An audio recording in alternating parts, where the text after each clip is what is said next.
Usa ka pagtuo, usa ka tingog, usa ka katawhan.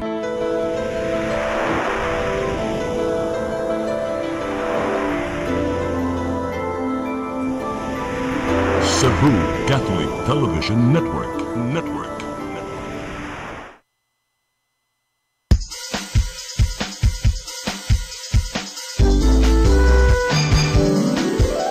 Hello Cebu, maayong buntag. Nagsuntaan kahayan nga nagsulit sa matuod, nadagan sa panghitabo. Hello Cebu, maayong buntag Pinoy.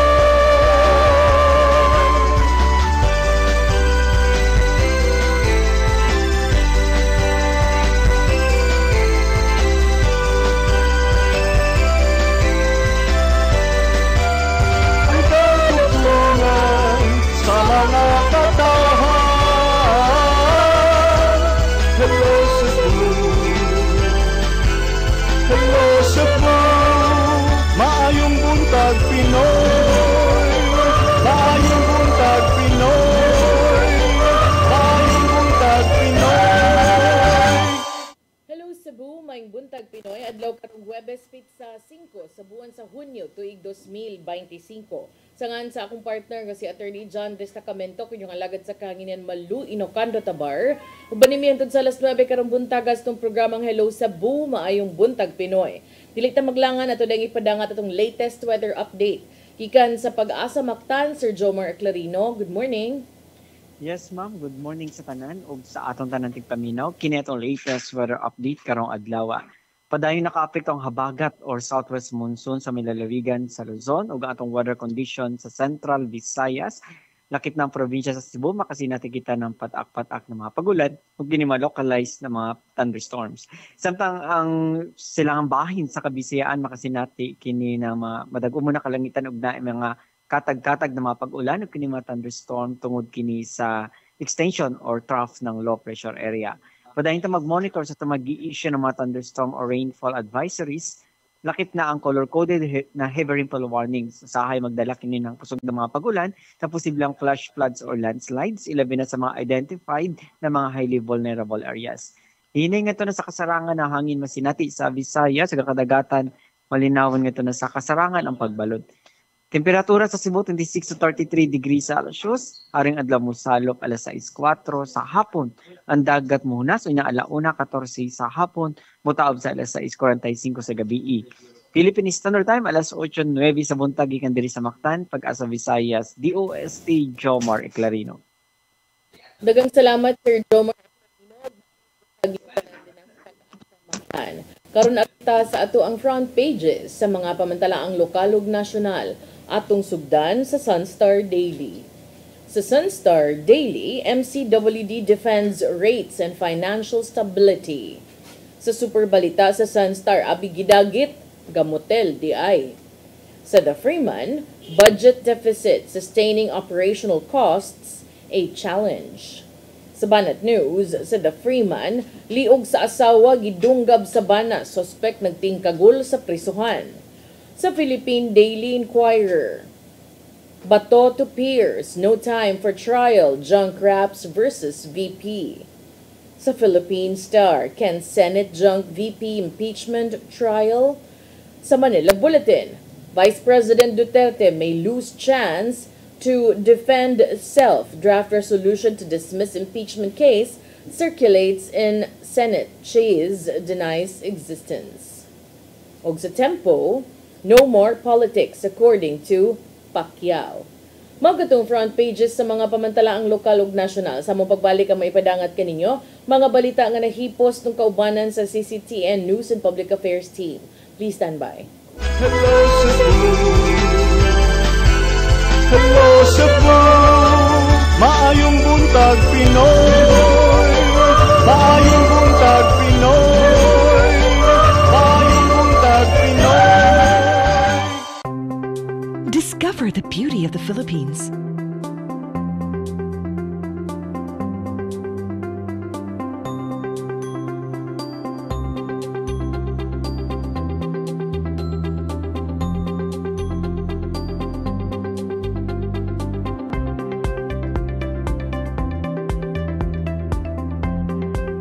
with Philippine Airlines, the country's flag carrier.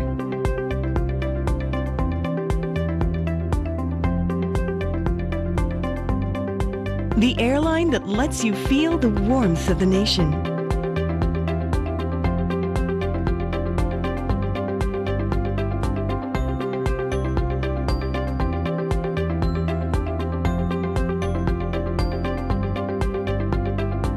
Mabuhay!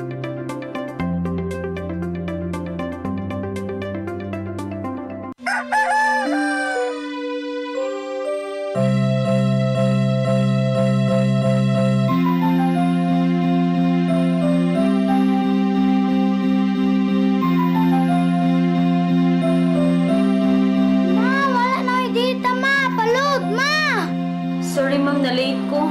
Nangita pa mong ko para internet sa kong anak ma'am. Ay, wala na yung problema. Pag sinisibo. Sinisibo, sinisibo.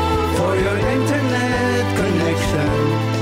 And for the signal of your cable TV. So fast and straight the transmission to your phone. Sinisibo. Sinisibo, sinisibo. Offers you to have fiber optics. For your viewing experience, perfect and clear so fast. So great and affordable for you to enjoy. Sinisibo. Cebu Television Network Incorporated offers fiber to the home broadband internet bundled with fiber to the home cable TV connection. Cebu Television Network Incorporated with its operation in Metro Cebu and the whole province of Cebu soon. And affordable for you to enjoy. Sinisibo. Hello Cebu, hello Cebu, maayong buntag Pinoy, maayong buntag Pinoy, maayong buntag Pinoy.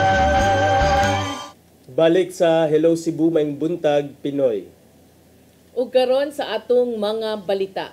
Nagunas tong mga balita karong buntaga, kapulisan sa Dakbayan sa Sugbo nangandam na paghatag og hugot nga seguridad sa pagbukas sa klase karong Hunyo 16. Mga dagkong tunghaan sa elementarya ug sekundarya giila nga mao'y patutukan ug butangan og mga elevated police outposts. Ang kasayuran ihatod ni Arnold Bustamante. Nangandam na ang kapulisan sa Dakbayan Sugbo alang sa paghatag sa seguridad sa pagbukas sa klase karong Hunyo 16, 2025. Bato ni Police Colonel Enrico Figueroa, ang hepe sa Cebu City Police Office, kailan ang giila ang mga dagkong publikong tunghaan sa elementarya ug high school nga daghan ang mga tinun-an. Kining mao nga mga dagkong tunghaan mo'y hatagan sa prioridad sa police deployment. Sakip na ang pagbutang o mga elevated police outpost nga doon nakabantay nga duha ka mga police 24 oras. Gawas nini marakip sila sa pagpatrolya sa mga police aron masiguro ang seguridad sa mga tinun-an bidan niadto nga mga night high school. Nagdetermina po tayo ng mga eskwelahan, especially malalaking eskwelahan na maraming student, yung crowd nila mas malaki. So yan po yung priority ng deployment natin ng additional elevated outposts. Lalagyan po natin sila ng mga outposts and we will include them dun sa patrolling ng ating mga TMRUs and MPUs. Gitinuhan ni Figueroa nga marikay sa mga daotang elemento ang mga estudyante panahon nga sila manggawas nagikan silang eskwelahan saglit na may pulis nga nakabantay o sa silang ipatutukan ang pag-igo sa mga kawatan sama sa mangunguot sa liseo ug manglabnihay. Muhimo usab og visitation ang mga police station sa mga tunghaan ug makigtagbo sa mga school officials sa masigutan ang paghatag sa seguridad sa mga estudyante nga marikay sa pag-abin sa mga grupo-grupo sa masagang. Yes, isa sa ating programa yung visitation sa mga school. Nakikipag-dialogue po tayo through our PCR doon sa mga school officials. Again, dire-remind po natin sila doon sa security preparations ng kanilang eskwelahan. Siyempre, yung mga insidente ng mga nakaraan, nakita natin yung mga student na nagdadala ng mga deadly weapon, nagpapasok ng mga illegal contraband. Yan po, i-remind natin sila na maging vigilant po at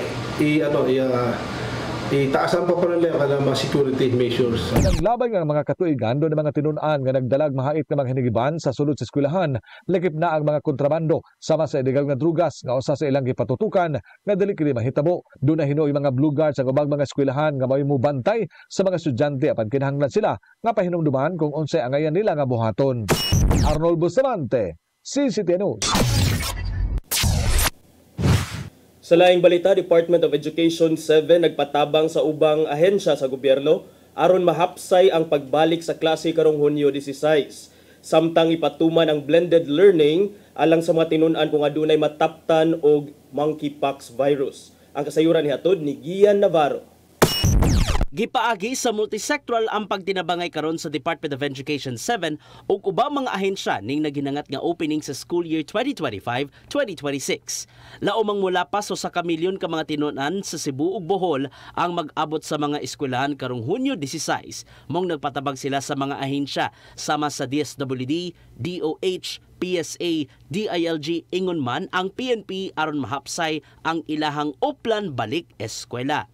Daghang mga konsiderasyon ang ilang gibantayan sama na lang sa seguridad sa palibot sa eskwelahan, panglawas sa mga tinun-an hangtod na sa panginahanglanon sa mga pamilya. Pili na tayo safe, kundi sa uban pang mga healthy o emotionally, physically, and ang amuapod nga matabang ang learning. So all other aspects sa development sa bata o sa iyang safety, makuha lang na nato or mahatag na nato if everyone shall take his or her part para or makakontribute. Aron makabot ang luwas nga tig-eskwela, mo deploy ang Police Regional Office 7 og dili mo menos sa 1,000 ka mga pulis nga mosubay sa pagdagsa sa mga estudyante. I think this will be ample to cover the security concerns of the schools. We already have assessed the security concerns needed and so far wala namang nakikita. Sab sa DepEd 7 ang tabang gikan sa pribadong sektor aron matubag ang mga panginahanglanon sa matag tunghaan. Sama lang sa pagtukod og dugang pang classrooms aron makabot ang maayong classroom ratio nga sa matag magtutudlo adunay tag 25 ka mga estudyante.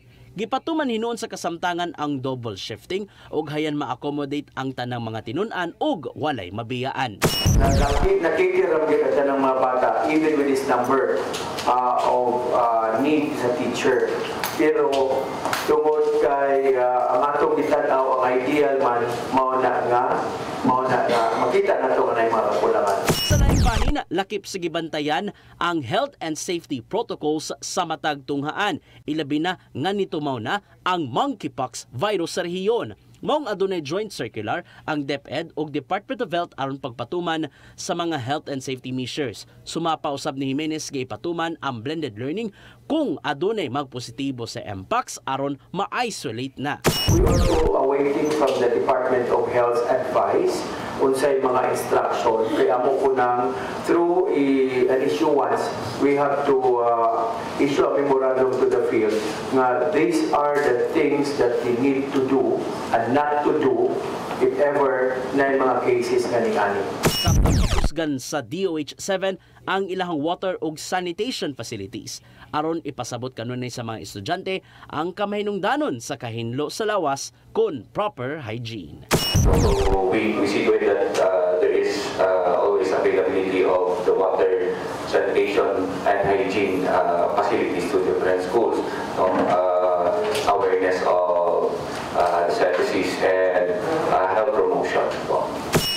Paro, CCTN News. Sa laing bahin, hepe sa Cebu City Police Office mihangup sa pagkatudlo sa bagong Pangulo sa Philippine National Police nga si Police General Nicolas Torre III kinsa labing unang sakop sa Philippine National Police Academy kon PNPA nga nahimong Chief PNP. Andam sila sa pagsunod sa mga programa nga gitakdang ipatuman niini sa tibok hanay sa kapulisan. Ang kasayuran ihatod ni Arnold Bustamante.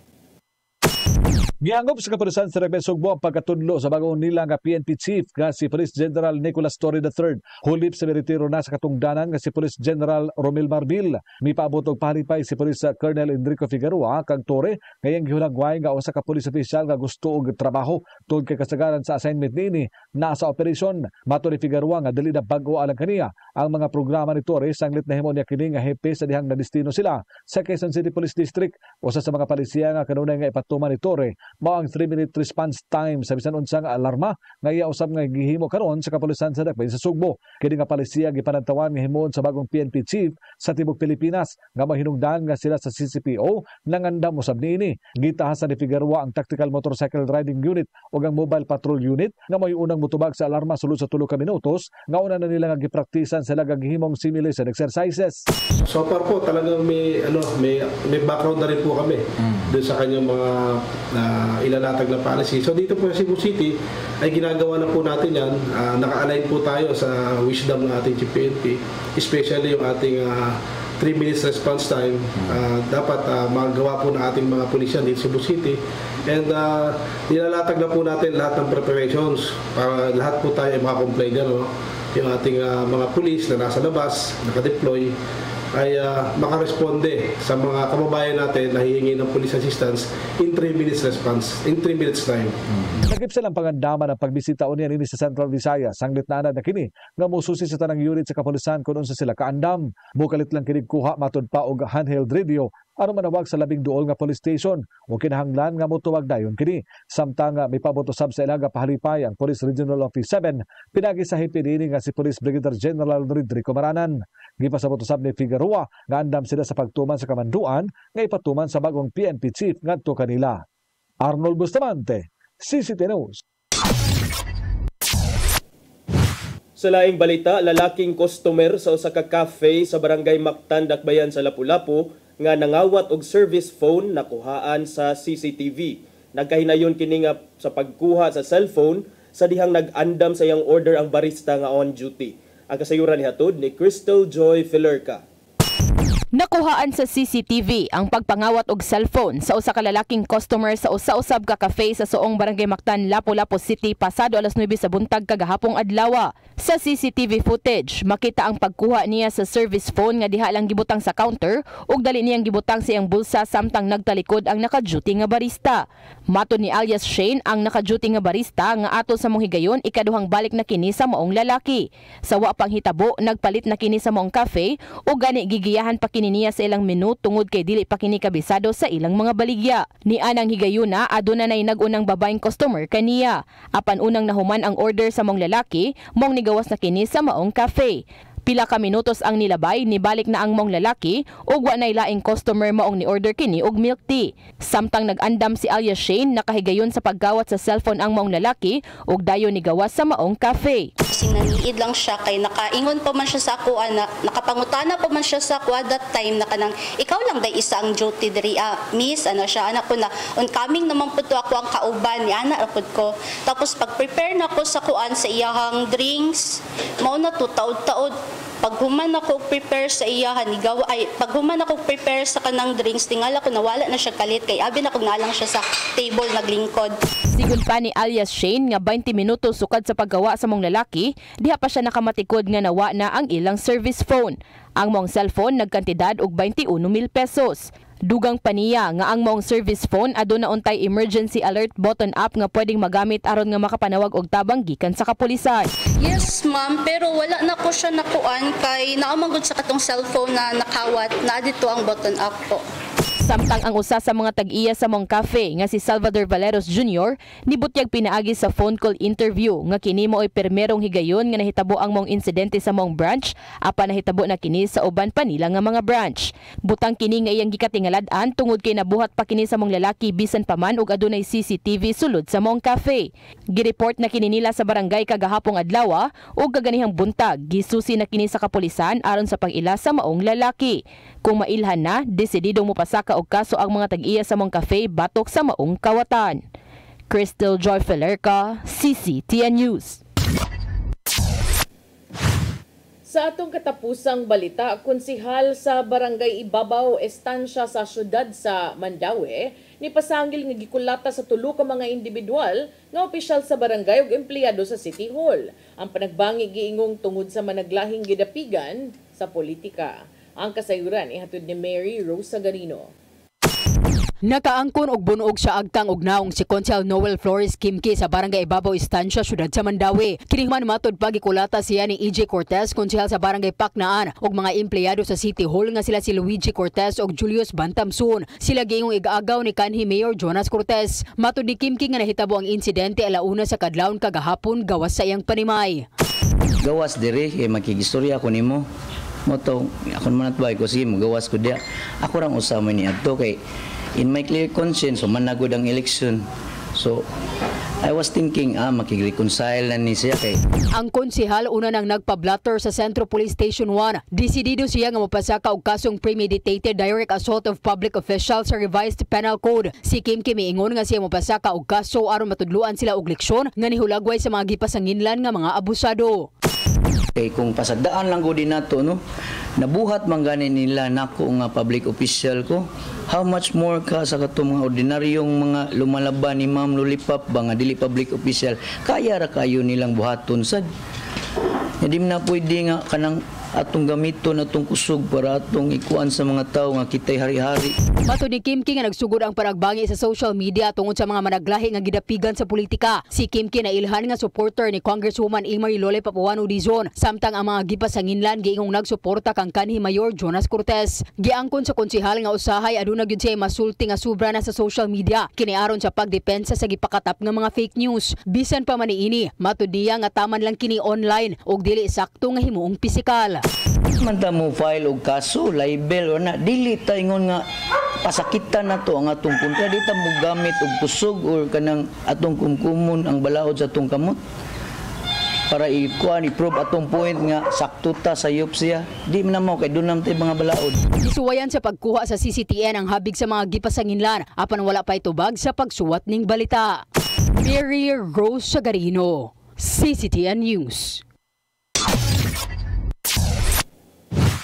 Mao katong mga balita nga nahipo sa itong kaubanan sa CCTN News and Public Affairs Team ug inyo katong nakita kagahapon sa mga balita sa Sairi 47. O ni attorney, kamo may karaan diri. Missing karaan.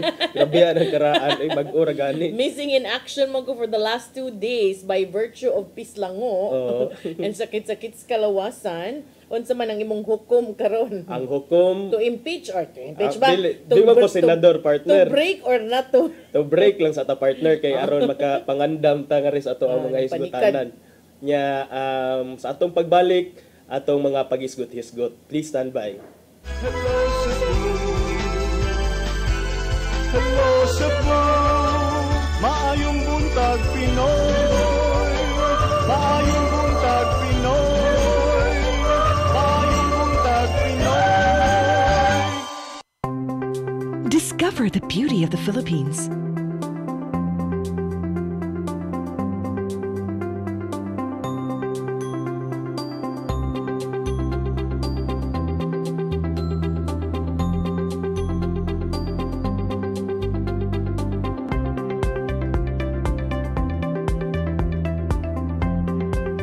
With Philippine Airlines, the country's flag carrier.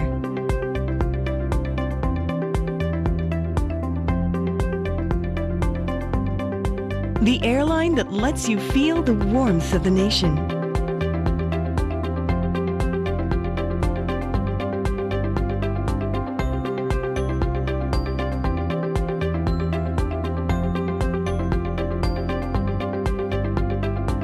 Mabuhay!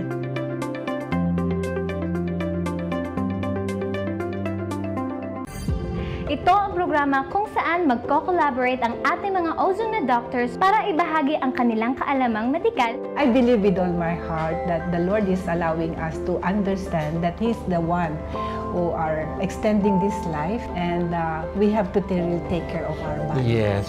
Matag episode, among ipaambit ninyo ang mga healing testimonies. Every day, pag gising mo, iisip ko kung ilang taon na lang yung katagal ko, yung ganun. This is your path to a new start. OzoneMed Wellness Clinic New Start. Napapanood every Saturday, 8 to 9 a.m. Og ang replay airing matag Miyerkules, 1:00 hangtod 2:00 sa hapon. Dinhilang sa CCTN Channel 47.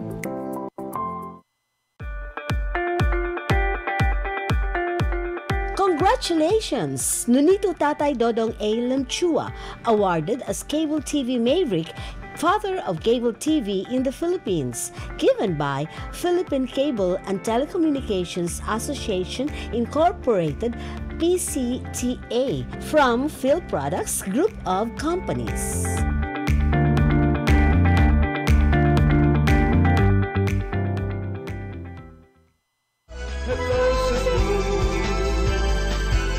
Hello Cebu, maayong buntag Pinoy, maayong buntag Pinoy, maayong buntag Pinoy. Balik ta sa Hello Cebu, maayong buntag Pinoy, ang mga bright sa Senado partner na gipagawas karon ay mga ni-circulate karon nga kining giingon pa nga draft resolution.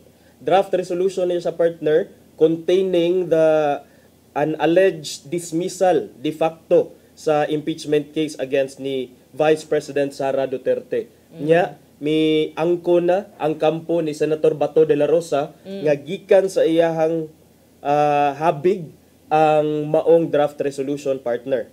So si Senator Bato de la Rosa ang nag-draft or nag-push sa resolution. Ang iyang staff. Yaman siya ang ala, ikaw ba? Ang iyang staff na ito siya, ang iyang staff. Under his instructions, of course. Idol ra ba kayo ng Rodel? Ha? So siya mo'y nangamahan, di ba? Naaman na yung mga muduso sa resolution, di ba? So siya ang nagkuan yun, nag-spearhead. So may sakto nga term na. Siya ang kuan man siya, resolution, so nag-sponsor. So ang bahin sa tulumang kuno ni ka versions ang draft resolution nga ni circulate kay no, pero pagpangutana sa mga reporter sa uban mga senador, nakakita sa kuno sila ani usa sa mga draft resolutions, quote unquote, nag-ingon nga whereas consistent with the foregoing, the articles of impeachment against Vice President Duterte must necessarily be deemed de facto dismissed by virtue of the inability of the Senate to properly consider the same because of the timing of the transmittal thereof by the House of Representatives. Now, therefore, be it resolved as it hereby resolves for the Senate to declare a de facto dismissal of the impeachment case against Vice President Sara Duterte. Karon ang pangutana, partner, kung is there such a thing as de facto dismissal in an impeachment case? Mausad na, no? Kay people have varied opinions, and as always, when it is a highly political issue like this, while it is also, makaingon ta ba, while this is an issue about corruption and accountability of public officials, dili nimo malimod nga this is also a highly political issue. Correct. So karon makaingon ta managlahi pud ang mga kanang baruganan sa mga tao, depende kung asa sila nakapusta, asa sila ni pabor, asa sila nakauyon. Kay si Senator Drilon, former Senator Drilon, gi-interview dito sa kauluhan, nitiyog man sad siya nga dili na pwede. Kay napasar na sa kuan, di ba?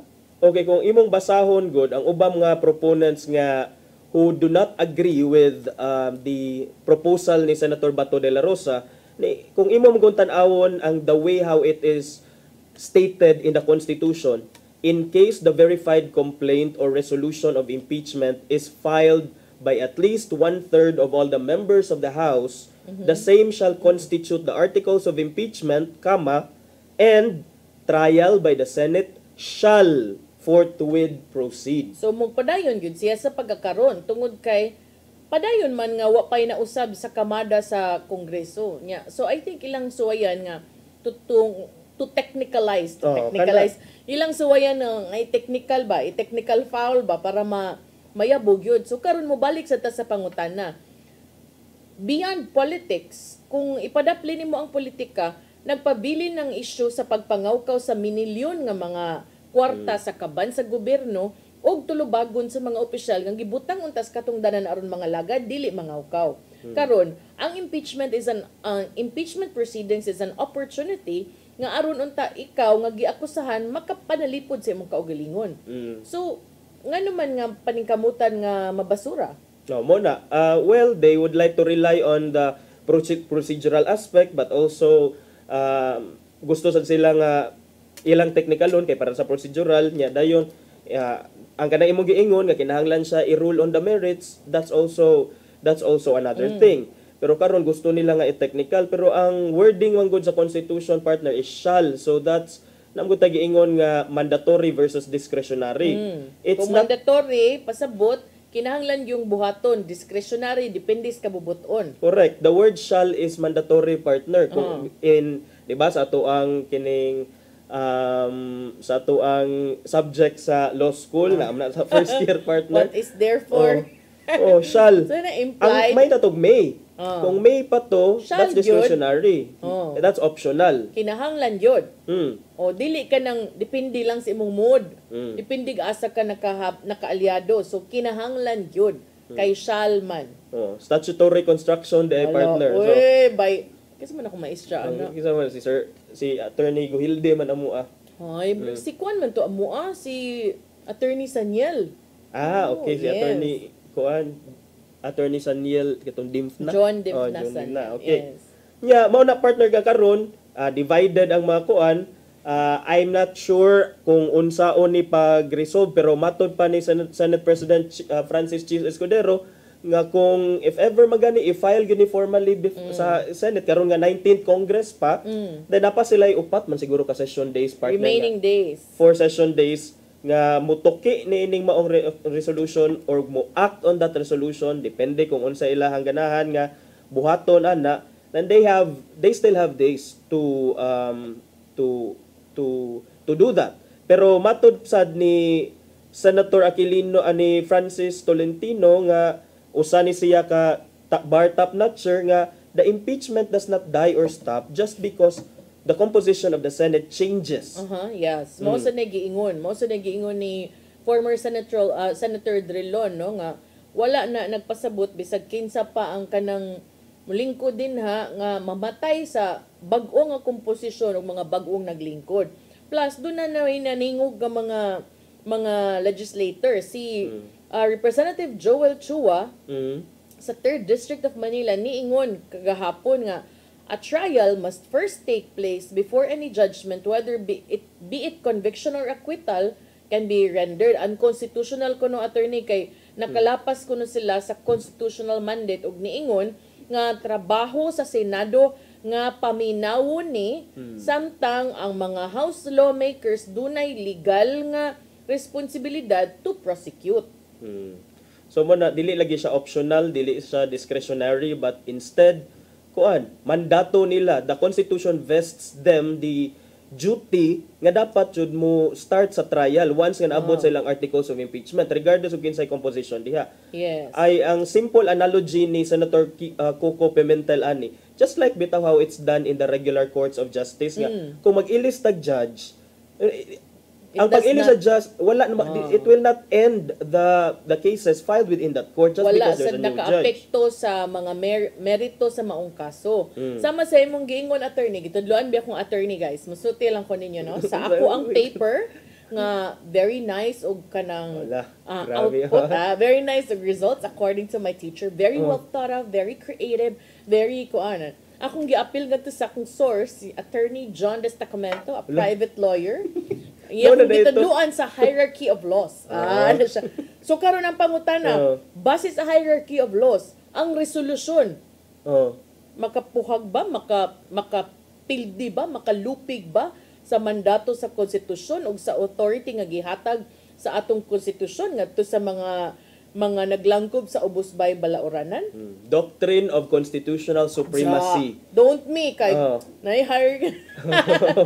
Ora partner, walay bisag unsa nga law, walay bisag unsa nga ordinance, walay bisag unsa nga resolution ang makapapuhag sa gisulti sa constitution, because the constitution is the supreme basic fundamental law of the land. And all laws nga under it must adhere, must follow the constitution. It's the supreme law of the land. Yeah, and you know, bisan barangay official kay baw ana, nga kung maghimo kag resolution sa barangay, tanan nimong buhaton resolution pa nag-ordinance sa moingon gyud nga kini i-impose in effect for as long as di ni siya musungag sa bisan unsa nga existing nga balaod og sa ato ang batakang balaod which is the constitution. So kanang unsa man ning gibuhat ni Senator Bato de la Rosa, is this kanang pakitang gilas lang para sa mga supporters or ang malipay sa Inday Sara? Because to me, mo ni angay na tong tan-awon. Sorry na, kanang, with all due respect, you are a senator, but isn't this the main responsibility of a senator to know the duties and responsibilities, which includes boundaries and accountability, unta? Yes, nya dayon kung ang iyahang argument is because late pag-act ang Senado, because late ni transmit ang House of Representatives, then isn't it nga you are part of the very same institution nga wala ni act sa maong articles of impeachment when it reached your floor? So muna nga kita noon nakasabot nga nung si Senator Bato de la Rosa is doing this, he is a staunch ally of the Dutertes, unya. In fact, niingon siya nga kung ugalin man gani nga ang iyang resolution will fail to gain support, dili ni suportahan sa mga kapwa senador niya, then at least he is proud to have taken a stand. And he has tried. Pero sir, with all due respect, kanang ato sang huna-hunaon timbang-timbangon sa makadaghan kung ang atong baruganan nga atong gipadayag dili basad kanimo sungag sa atong pagkasenador kay mura ba na imuhang numero unong responsibilidad dili namang ka puliser nga mudawat lang kag instruction sa imuhang kanang authority kanang president, di ba? Kay mom gyud na ang sa police to follow whoever is the leader kay you respect the hierarchy also, pero ambot lang. I don't know, sad, no? Kanang basta ingon man siya partner nga kini kuno maong draft resolution, giandam kuno ni o research kuno kayo thoroughly para wala kunoy buslot. Mao sa nagiingon ni Senador Amy Marcos nga murag kapilagan ni kuno to. There were 3 versions sa gikuno kay just to make sure. Sige. Just to make sure nga walay kining buslot-buslot sa ilahang argumento. So, but nonetheless, it will still be up to the Senate as a whole. Kay of course, that's a resolution, so mag-vote man na sila if they choose to vote. So tanaw na to ni if this resolution will see the light of the day diha sa Senate. And then, kung unsa man sad ang ilahang baruganan partner, for sure, they will be held accountable sa mga tao, sa publiko, kung unsa magani ilahang action. Yunitingog na sad si Representative Arlene Brosas, attorney sa Gabriela Women's Party, nga usa sa mga ni-endorso sa second impeachment complaint batok ni Duterte ug niingon nga it would be unacceptable for corruption allegations against a high-ranking official to be dismissed through a resolution. Iyang gipahimangnuan nga it would be quote-unquote shameless for the Senate to ignore its constitutional duty to pursue an impeachment trial. Kay ang complaint kanipod, this is also a good point, no? Murag kung mahitabo man gayni murag imuhang gibaliwala ang pag-endorse sa 215 House members which kanang has been left there on hold for 4 months. So niingon siya nga itingog sa ning usa mga kontram sa gud nila so expected sad, no? ACT Teachers Party List Representative Franz Castor niingon sad nga ang Senado dili kuno angay kuno murag mubaws retaliating kuno kay regardless of the delays in the House, the Senate must uphold their constitutional duty and not follow what it believes to be a wrong precedent. Kay nag-schedule sila June 11. Unsa sa day problema, attorney, kung June 11 ang gi-schedule ni kanang Cheese Escudero. Kay si Cheese baya supposedly should know kay he's a lawyer. Lawyer sa din si Attorney Cheese. Okay. So mo na partner, murag na bungkag ang balay sa lampinig kay tungod aning draft resolution karon nga nag-circulate but it has not been formally filed. So let's see kung kuan ba gyud ni formally filed ba gyud ni sa kampo ni Senator Bato de la Rosa. And then again, it's well within his powers nga mo file ana nga mong resolution anyways to kion man sa tanan. Yes, but we also know what he's doing, no? If ang imong complaint ipasaka mag-una og circulate sa social media ug sa media, you know what the main purpose is. Because you cannot just file a complaint, pwede kapila man mo na dusog resolution nga wa ni gawas sa balita. 'Di ba? Kaninoon nag-una gawas sa balita, wa pa na file nga to sa ilahang kuan, 'di ba? So kana then there is also that kanang play of PR optics, no? Para nigtan-aw sa mga tao, it will kanang push people to react and move accordingly with the hopes of pressuring the powers that be who will decide whether or not to dismiss or not to dismiss, to impeach or not to impeach. But let's just remind our senators nga kamo gibutaran mo diha dili to serve a specific person's interest but to serve the people's interest. So I hope that will also be reflected in the way that you conduct yourselves, in the way nga ilahang mo vote sila sa ilahang, that they should vote according to the merits of the case and not based on party lines, mga alliances nila. So mao lang na ang ato ang panghinaot, partner niya. I think June 5 naman taron, so June 11 man tong giingon nila nga mag-convene initially for the impeachment trial. So atong paabuton nga mahumani ang current nga Congress, ang 19th Congress, para tan-aw nato kung tukion basad ni sa 20th Congress ang maong impeachment complaint. Basta kay karon mao na dunay plano ang kampo ni Senator Bato de la Rosa nga ipastop. Karon pa ko nakadungog ani, partner, nga nay word nga de facto dismissal. Pwede pala yun? Walay precedent ana in jurisprudence, and then the Constitution also does not mention of that power of the Senate to de facto dismiss. Well, pasin sa trailblazer sila kay katubitang nanlaban wa man na before in operations of the police. Diba? So basig kining ko ani siya, partner, mao ni mo set og precedent aning de facto dismissed. So kay well research ra ba jud kuno ni nga ang ilahang contents sa ilang resolution. But we'll see because we also have a functioning Supreme Court at the moment, and the Supreme Court is the final arbiter man of all disputes. So kini maabot ni sa kuan, kung maabot ni ngadto sa ganghaan sa Supreme Court, at least it will enrich our jurisprudence for future reference or future use. Mao na ganahan ko. Inana dapat ang programa dili kay iat lang agi way makatunan. Chares. Mag-podcast na taani ka na. Podcast, grabe. Online. Pwede rag ka ng online, di ba?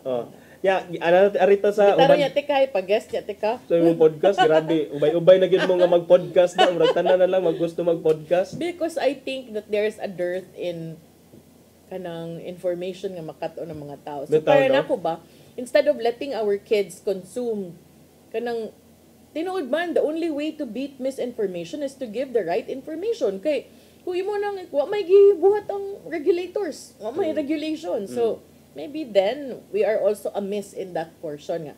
Hala lang na sila diha. Okay, kung magtan-aw ka sa YouTube nako, partner, ang mga pagtan-aw gyud nako, mga interviews, mga kanang podcast, kanang sa maka-cut-on tagamay sa mga experts ba. Yes. Nami mga paborito kanang mga pananawon, mga interviews, especially in Manila, kay kanang very accessible to them. So nakaingon gyud ko kaming Dennis nga kaya raman na nato, kay Zoom naman lang ang interviews. Mag-atang taan na sa launch sa ilahang kuan podcast channel.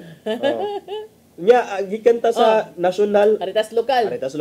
Gubot na sa kayo. Kung nag-file si former Mayor Michael Rama. Karon na sad ni file na sad og electoral protest this time around si Governor Gwendolyn Garcia. Yan na ba yung mga maglagot ngano kunong ni file pa daghan kuno kag kuan, uy kung buto na unaon sa laktod nga pagkasulti, way dapig-dapig ha, bisag kaila kung govgwen. Wala gi katungod bisag kinsa nga mo dili sa usa ka tawo nga modusot sad siyang katungod sa pagpangutana, oy. May gani gi ana wow. Kay actually, kuan naman unta to,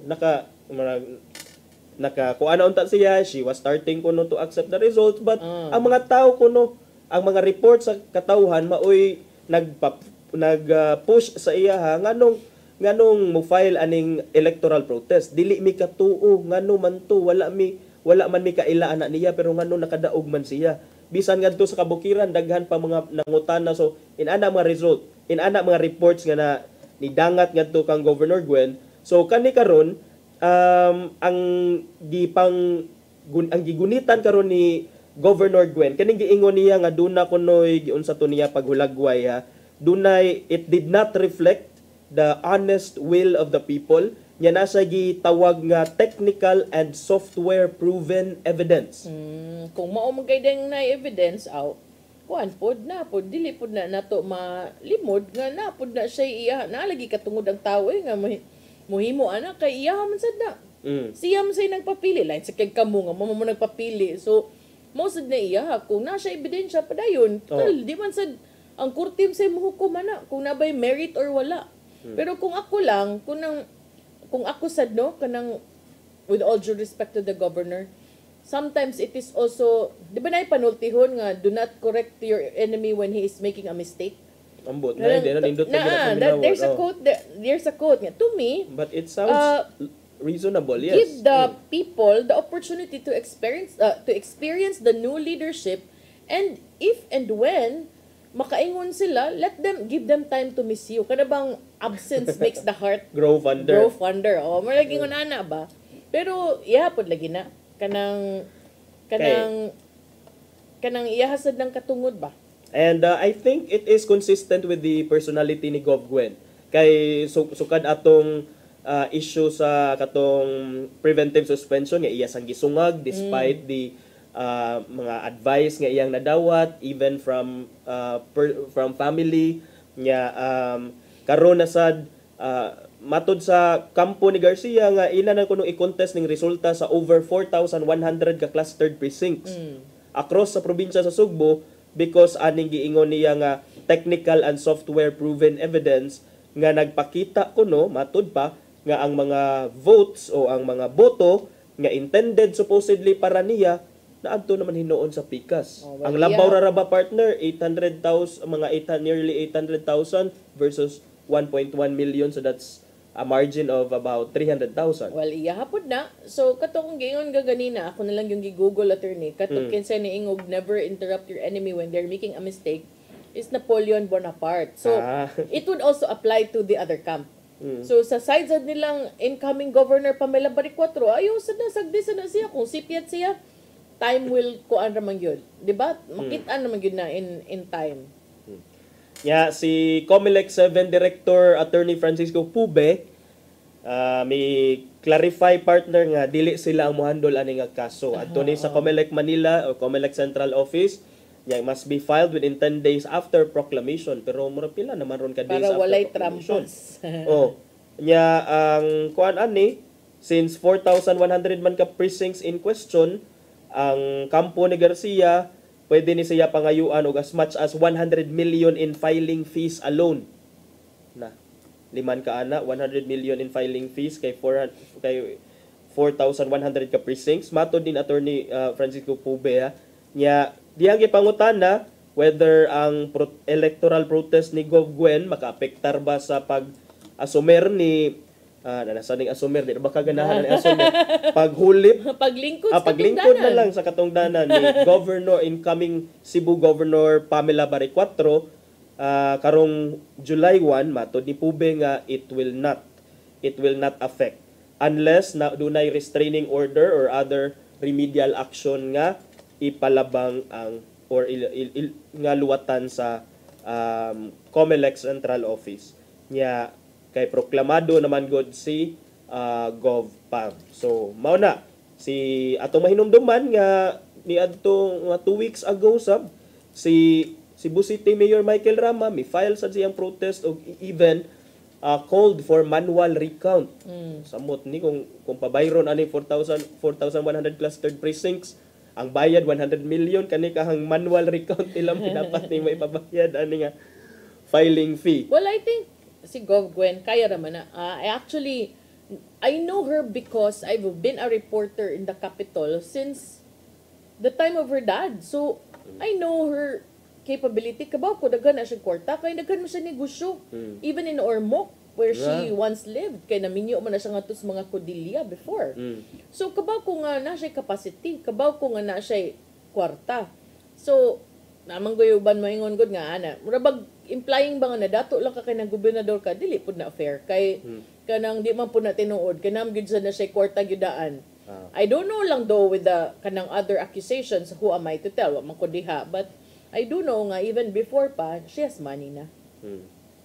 So mana siya well it's within her right sad nga mo question labi na kay siya gyud apektado ana. So I think let's just leave it to the COMELEC to decide kung unsay angayan anang buhaton kabahin sa ilahang reklamo kay for now kuan na lang siguro, pero ang ako ani partner kining move on na lang sad siguro. There was even one time nga si Governor Gwen nagpost to siya og let it go, let it hurt, let it heal, let it go ba to or something like that. So but kini do naman siya basis ang giingon iyang kampo. So tan-awon sa dato kung makaproduce ba sila enough evidence nga maka-convince sa taga-COMELEC. Okay, total. Iyaha man sad ng kuan. Siya man sad. Diba? So, kanang karon nga mga ingon ana nga mga incident, maunay ka ng anyone who ran for public office has the right yun to question the results. Pero syempre, di yun ka makadungog nga ang nakadaog mo question, nganong nakadaog ko? Mo-file ko, nganong nakadaog ko? Wala man. So, there are two choices. You either abide by whatever is the result, or if in your heart, kanang di yun ka mutuo nga mauna, then you can question. Kaya, to me, whatever you do at the end of the day, it all boils down to you. Mag-unsam-sad lang mo yung kadilang ko, kay maikugtas mga tao, pero imong kaugalingon mo, nagrigur yun imong una-una. Di ka makatug partner sad ba?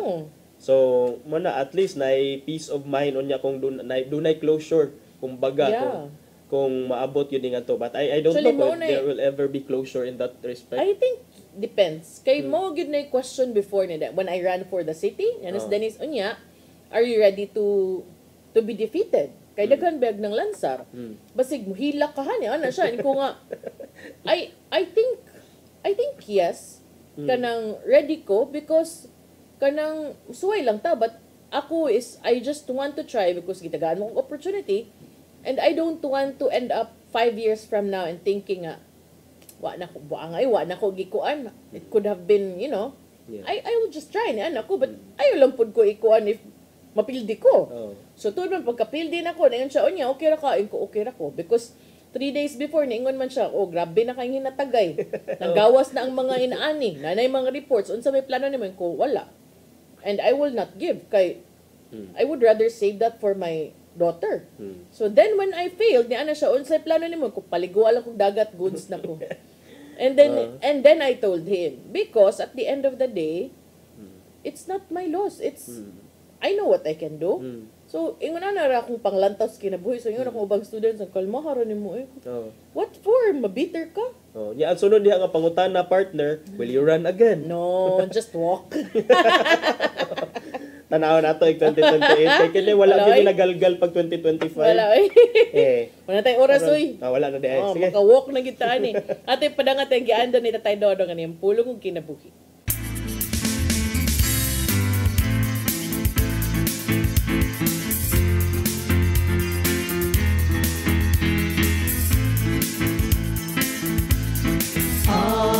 Pulong mo ang diwat sa dalang ko. Ang apostolic succession, nakita nga mo'y usa sa mga elemento aron maglangkob sa usa ka tinuod nga simbahan. Tungod kay kini nasunod man sa mga espirituhanong otoridad o responsibilidad nga gihatag ni Jesus sa iyang mga apostoles. Sa Mateo 28:19 nag-ingon, busa panglakaw kamo ngadto sa tanang katawan sa tibok kalibutan. Ug himuha sila ngadto mga tinunan. Ug bunyagi sila sa ngalan samahan sa Anak ug sa Espiritu Santo. Ug tudloy sila sa pagtuman sa tanan nga akong gisugo kaninyo. Atong masabtan dinhi nga ang mga tinunan ni Jesus iyang gimanduan nga gikinahanglan ipakatap ang iyang mga pagtulunan. Busa ang Katoliko gyud mao ang unang gitukod na simbahan ni Kristo. Ang Katoliko mao ang tinuod nga simbahan. Sa Mateo 16:18-19 nag-ingon, busa sultihan ko ikaw si Pedro, ug ibabaw ning bato, tukuron ko nga akong iglesia. Ug bisan gani ang kamatayon dili gyud makabuntong nini. Ihatag ko kaninyo ang mga yawi sa ginharian sa langit. Ang imong idili dinhi sa yuta, idili usab dito sa langit. O ang imong itukod dinhi sa yuta, itukod usab dito sa langit. Mga igsoon, mao kini ang pulong nga maghatag og giya sa atong kinabuhi. Pagampo kita. Sa ngalan samahan sa Anak sa Espiritu Santo. Amen. Nagitong Aman, kami nag-ampo karon ngadtong among mga igsoon nga na isalaan sa ilang mga pagtuo. Lamdagi sila nga dan-on ta sila pagbalik tina sa imong tinuod nga simbahan. Amen. Sa ngalan samahan sa Anak sa Espiritu Santo. Amen.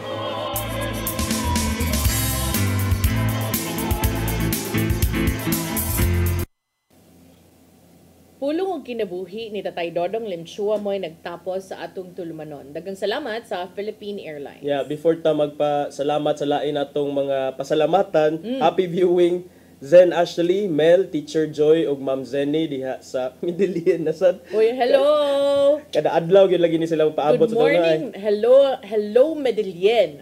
Maayong buntag ninyo din na.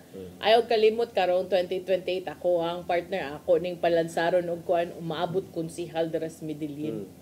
Ay gid mo kalimot ha, kay basig ako makalimot ko.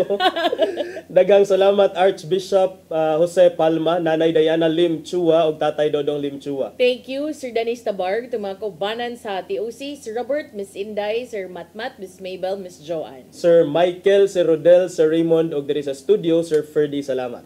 Salamat sa inyong pagpakig-uban. Ako si Maluy Nocando Tabar. Ako si Attorney John Destacamento. See you tomorrow sa itong programang Hello Cebu. Maayong Buntag Pinoy. God bless us all.